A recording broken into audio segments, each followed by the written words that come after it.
Mga kapuso, separado nga sunog nagluntad sa La Paz, Iloilo City, kag Pototan, Iloilo. Si John Sala nakatuto.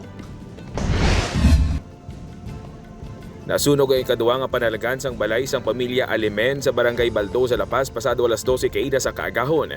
Suno sa mga himata sa tag-iya, natabuan nga wala sang tawo sa balay bangod may selebrasyon sila sang bagong tuig sa gwa. Hinali na lang nga nagkalayo ang ikaduwa nga panalagan.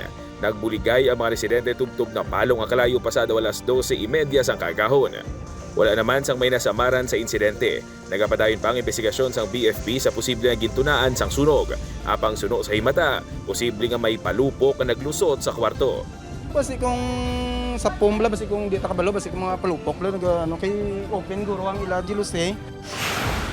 Naupos naman ang isa ka furniture shop matapos ginlamon sang kalayo alas 6:35 kainas ang aga sa Barangay Rumbang, Pototan.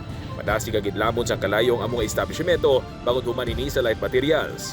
Ideklara naman nga fire out ang sunog alas 7:20 na kainas ang aga. Ginapan ang iyahan ni Noli Arcabal ang mga establishmento. Suno sa mga nakasaksi may nabatian sila nga lupok sa sulod sang shop antes ka nag-ibwal ang kalayo. Sa karon padayon pang investigasyon sang Pototan Fire Station sa nasambit ka sunog, apang isa sige napadal man nga gitunaan sang sunog, amo ang palyado nga koneksyon sa kuryente. Padayon pa kami nga nag-iimbestigar. Ang nakita o nga posible is kuryente.